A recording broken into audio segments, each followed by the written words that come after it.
morning, everybody. I'm going to share some slides today, and I'm putting the link to them in the chat. I'm going to share my screen so you don't need to click on the link, but I want you to have it because in the slides are some links to not just the Talmud, but some of the contemporary pieces that we're going to look at today. And if you want to do more reading, you'll be able to find the bibliography embedded in the slides. We're at the beginning of Masachet Kiddushin, which is the last Masachet in Seder Nashim.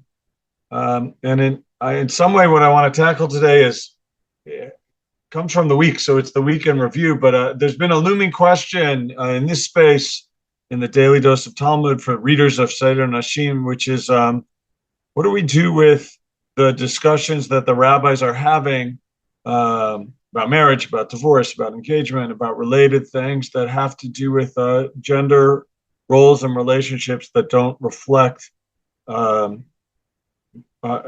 we are in modern society and some of our modern values. This has come up over the months, so I think it's years of this Seder. And I want to take a little look at that today when we talk about betrothal on a passage that we saw this week in the Talmud. And also, we're going to look at some contemporary sources. And as I was putting them together, it struck me that while the rhetoric of the sources and the tone of the sources and the style of those sources is different from the Talmud, there's a way in which they're very Talmudic. And another overarching point of today is that, two pieces. One, Judaism didn't stop at the Talmud and the conversations continued. And in some ways, the Talmud shaped the way those conversations continued. So that's the global introduction. I'm going to share my screen and start a slideshow, and then we will review the text for today. Hope you are all doing well. And here we go.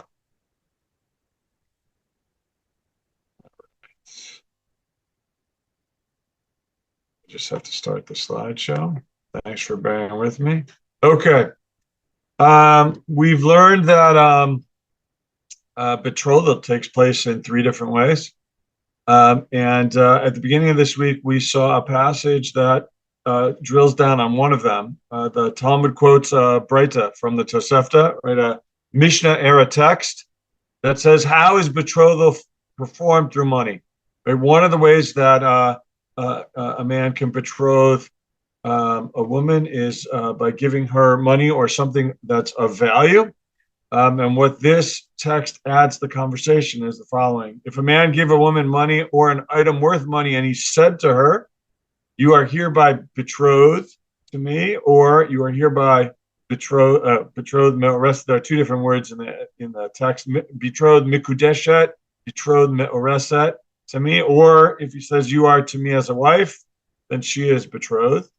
There are the two different Hebrew words in this text because we translate them both as betrothed into English. And as we know from Masechet Nedarim and other places, one of the things the Talmud likes to explore is if people use a little bit different language from the ideal language, or if they go a little off script but use synonyms, is that okay or not?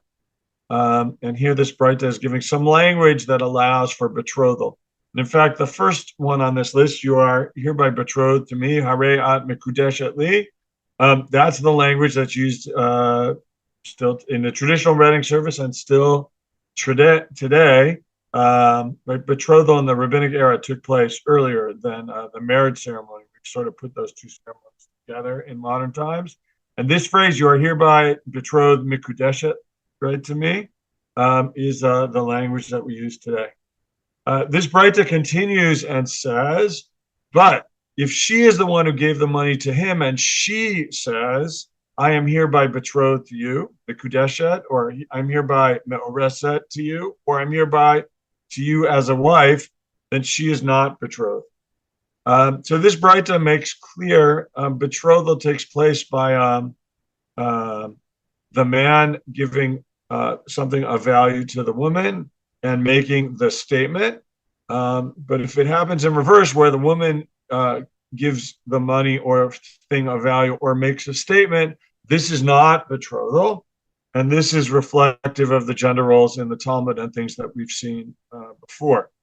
Um, and what struck me as I saw this Breita was, well, just as I said before, that the Hare at Mikudesh at Li, right? But Tabat Zok, right? When the phrase, I'm hereby betrothed to you, that the man says to the woman in a wedding ceremony today, in many wedding ceremonies today, Jewish weddings that you might go to, right? There is also a statement that the woman makes where we have dual ring ceremonies where the woman would say exactly this line here, right? Are ani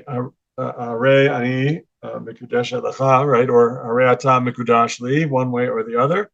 That we have ceremonies where both make the statement. So the Gemara lays out, and this Tosefta lays out that in the rabbinic era, betrothal happened in one direction, right? The man betrothed the woman, and if it happened in reverse, that's not okay. But this led me to the question, well, how do we get to the point today where we have in many but not all branches of Judaism dual ring ceremonies? Where does that come from? What does that look like? And that led me to jump from the Talmudic text to some modern text, which I want to share with you.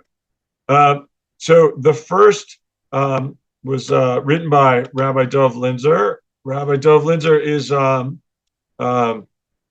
he works at Yeshiva Chovei Torah, Modern Orthodox Academy, modern Orthodox institution that trains rabbis and is a place of study.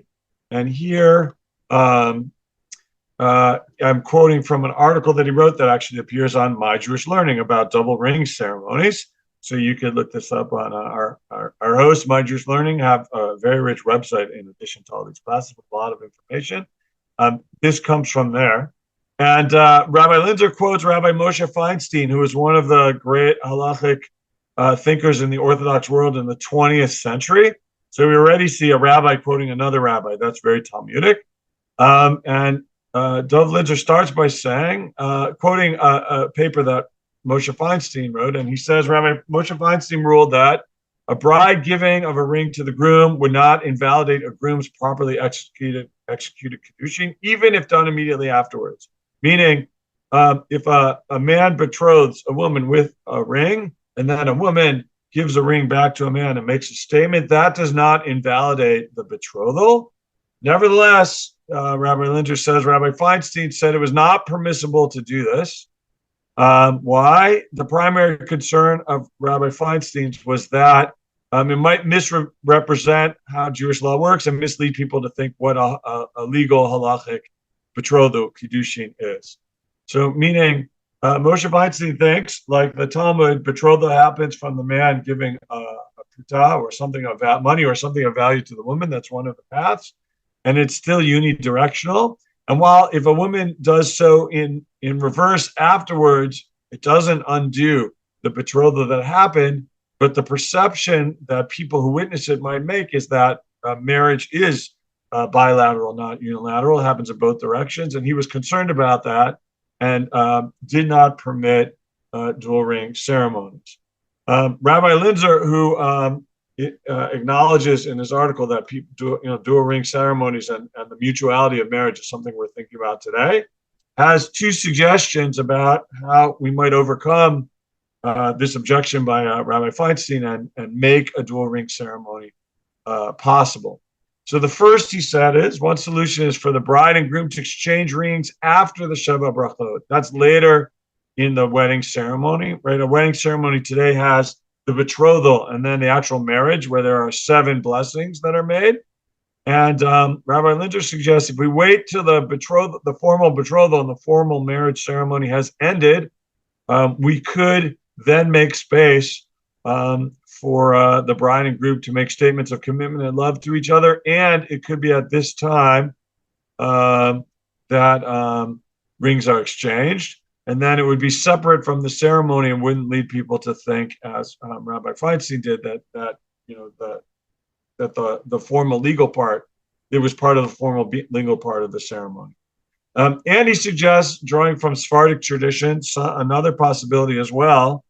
He notes that in the Sephardic tradition, especially in Jerusalem, he says, that after the betrothal ceremony takes place, um, the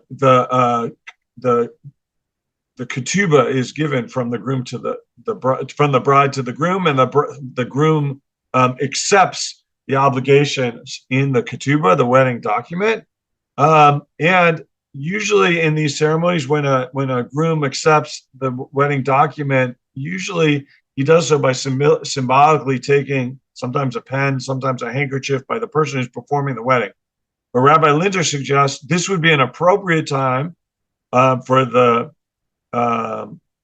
bride to give the groom a ring and make a declaration: accept this ring and oblige yourself to me with all the obligations of this ketubah according to the laws of Moses and Israel. And then the groom accepts the ring, and that's when the witnesses sign the ketubah. So it moves ketubah signing to during the wedding ceremony instead of before, which is a Sephardic tradition, says Rabbi Linzer, and allows, with the acceptance of the ketubah, the inclusion of a second ring given from the woman to the groom. And these are two suggestions that Rabbi Linder has for people in our day who are interested in a dual ring ceremony, but want to respect the tradition that says the formal betrothal doesn't work that way. That's part one. Part two comes from a second paper. This is by Rabbi Pamela Barmash, a member of the Conservative Movement's Law Committee. This is a tshuva, a legal paper that she wrote, Egalitarian Kiddushin and Ketubah, that she wrote and was passed in 2020, so relatively recent. She also starts with Rabbi Feinstein's statement. We see this in the Gemara as well, where two people quote the same rabbi and maybe have a little different take on it. But she starts from the same place, saying that Moshe Feinstein prohibits double ring and declaration ceremonies. And she mentions a detail that Rabbi Linder leaves out because he calls the bride's act and statement, if there were to be a second giving of ring and statement, nothingness and nonsense. Meaning, what Moshe Feinstein argues in his paper, and Rabbi Barmash highlights is, as once the exchange of a ring is given from the man to the woman, they are betrothed, and anything the bride does after that doesn't have any legal standing, right? It's nothingness and nonsense. And so if she were to give him a ring, if she were to say, Hare Atah Mikudash Li, or some statement saying they're betrothed, it doesn't have any legal standing. And so it's nothingness and nonsense, but that doesn't mean she can't do it in and of itself. However, she notes that while it's possible that Feinstein says double ring ceremony should not take place for the same reason that Linzer's reading and Barmash's reading of Feinstein is the same, that we don't want people to be misinformed about what the act of betrothal is like, and to think that it's based on mutual statements as opposed to the traditional system set up in the Talmud. And she notes that according to Feinstein, right, any deviation from the traditional halachic pattern is rejected by Rabbi Feinstein. Rabbi Barmash notes that there's a similar trend in the conservative movement. She quotes Rabbi Isaac Klein, who's one of the great halachas in the conservative movement in the 20th century, who also who says there's no halachic problem with the dual ring ceremony. In some ways, for the same reason that Feinstein says, that the woman's statement is nonsense and nothingness. But what Klein says is, once the groom has recited the traditional formula, you are now consecrated to me with this ring, according to the laws of Moses and Israel. Whatever the bride says has no significance, but that doesn't forbid it, and that creates an opening for Rabbi Klein and conservative thinkers to say, well, to allow dual ring ceremonies. And what Klein's conclusion is, right, is that holding the bride's statement that we can allow the dual ring ceremony because the second statement of the woman doesn't have legal standing, but there's no reason to forbid it. So the conservative movement in the 20th century went a different direction from Moshe Feinstein and said, well, legally this has no standing, but so there's no problem with us including it at the wedding if people want to do that. But Rabbi Barmash wasn't happy with that approach, saying, holding that the bride's statement after the groom's made his is permitted because her words are of no value is dismissive to the bride. Right? She recognizes, while symbolically there might be two statements in the wedding, saying one is valid and one is just extra and doesn't have any real legal impact or kind of mean anything about the ceremony isn't respectful of the bride. And in her view, it's not a solution to disconnect between the traditional ceremony on one hand and our values and contemporary socioeconomic realities on the other. Meaning, if we want to have a double ring ceremony, we should find a way to step in and make it a double ring ceremony rooted in tradition and connected to our values, not sort of saying, well, the bride statement doesn't mean anything anyway, so we might as well include it. And what she suggests actually goes a little bit in contrast to what we see in the Talmud, but it's in concert with her values. That in her tshuva, she suggests a whole egalitarian ceremony for wedding, and the betrothal starts with the bride saying to the groom, "You are now consecrated to me with this ring according to the laws of Moses and Israel." That's the phrase, in fact, that the Talmud says if the bride says they're not engaged, she puts it up front, the bride first, and then the groom making the parallel statement. And she adds a ritual that she suggests that perhaps instead of putting the rings on, they could exchange rings and then tie them up together in a cloth and to symbolize their coming together as a family, and that they're each contributing right to the shared pot or shared household. They're each bringing economic contributions and something of value to it. And the rings are put in, and then they could put them on later. Or if they really want to, they could put them on at this point in the ceremony altogether.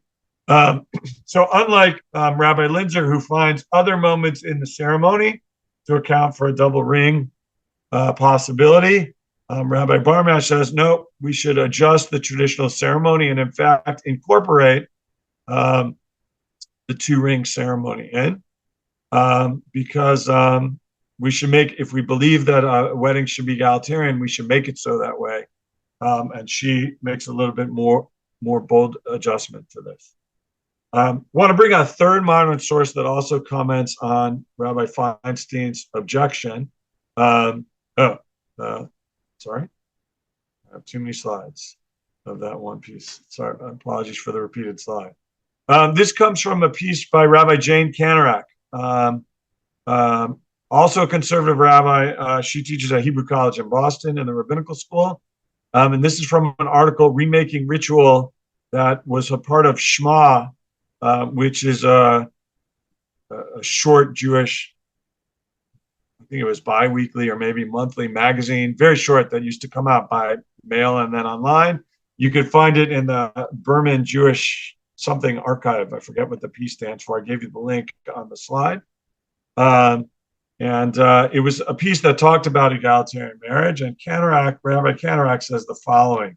She says, Rabbi Feinstein, who she's responding to that, Rabbi Feinstein says, well, there's no reason technically to forbid a woman from making a parallel statement of betrothal to the man during the wedding, but doing so might lead people to think the legal system is different. Her reading of Rabbi Feinstein's paper says, Rabbi Feinstein understands the power of ritual actions to affect legal change, meaning one of the ways that we can change what the law is and how it works is through ritual, right? Not through legal disputations like the Talmud or some of these papers we're seeing today. And Feinstein, understands that when I, Canarak, do double ring ceremonies, I'm aiming for a certain amount of legal forgetfulness.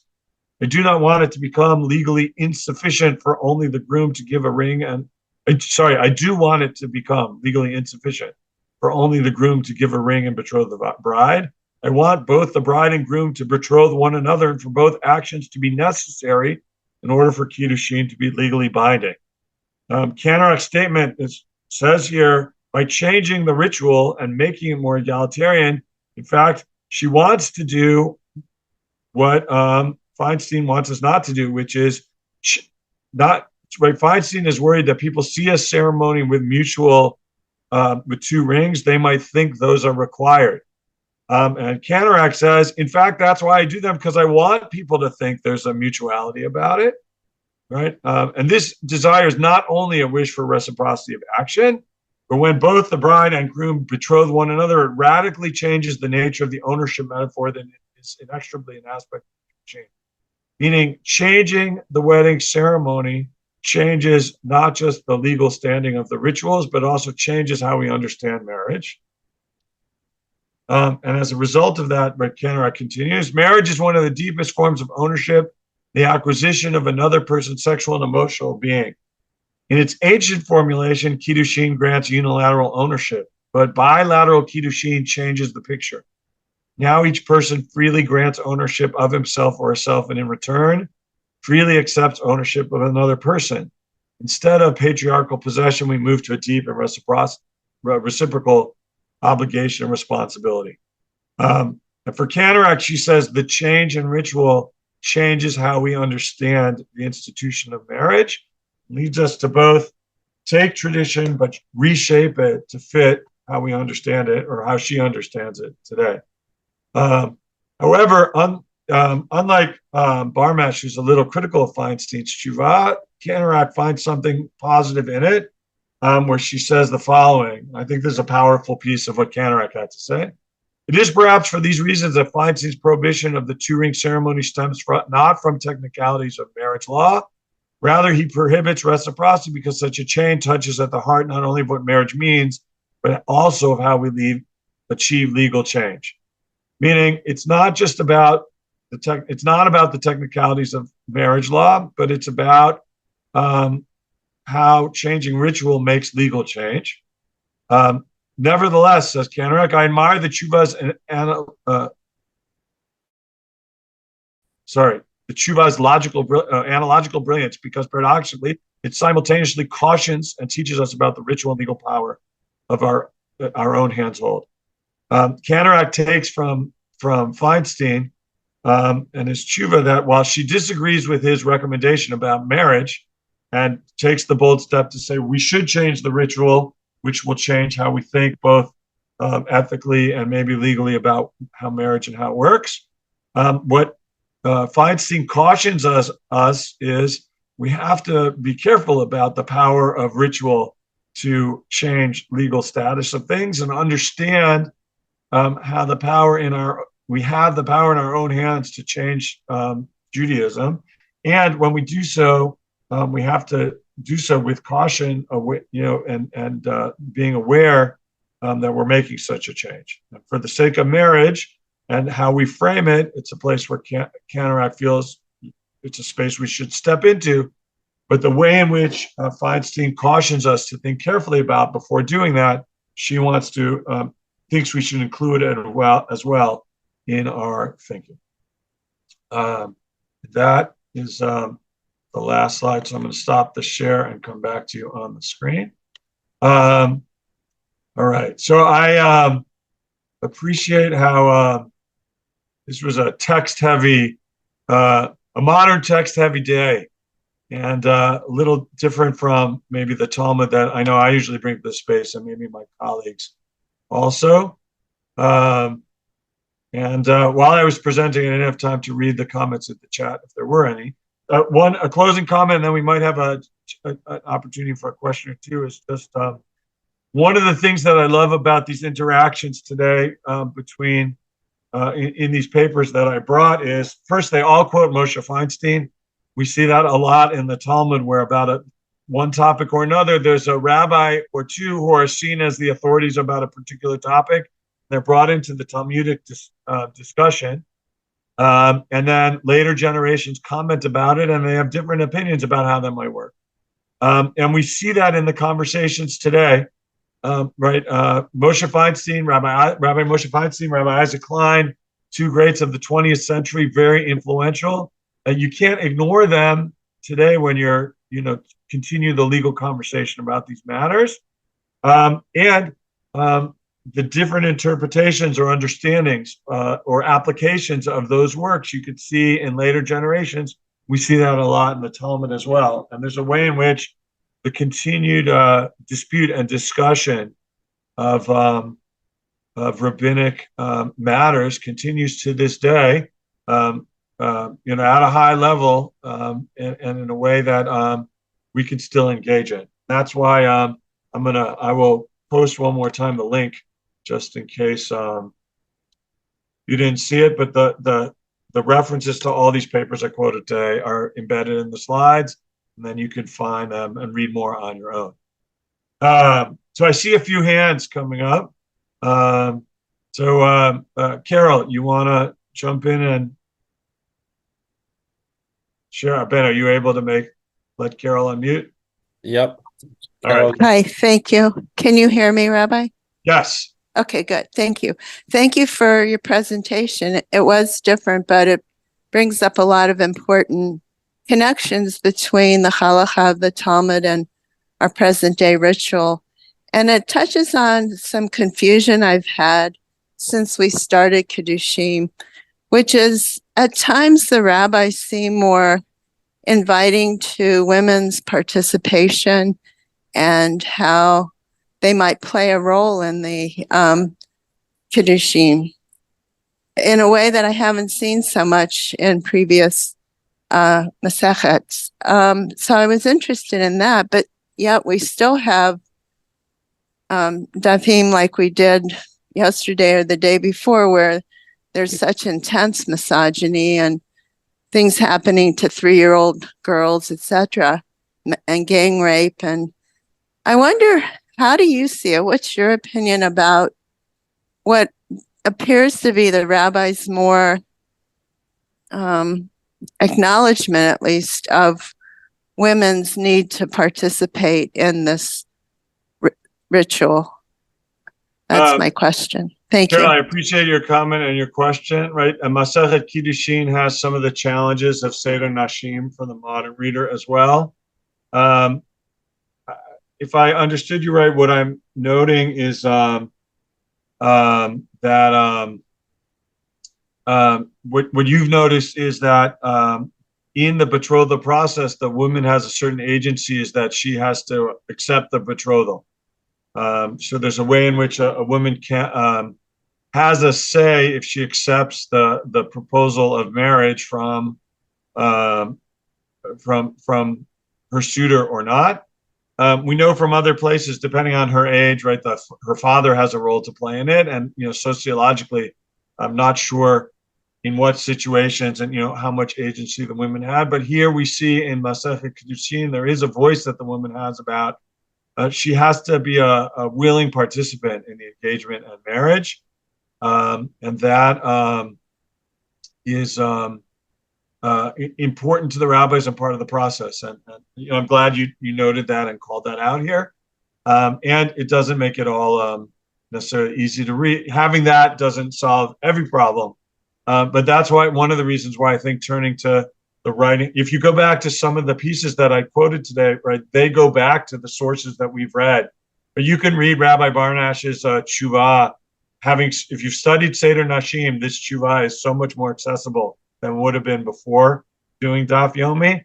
And it's a product of being a reader of Daf Yomi. There's a rabbinic paper that now is accessible in a way that it wouldn't have been if you didn't know the sources that we quoted. We're just at the top of the hour, so I think we will have to call it there.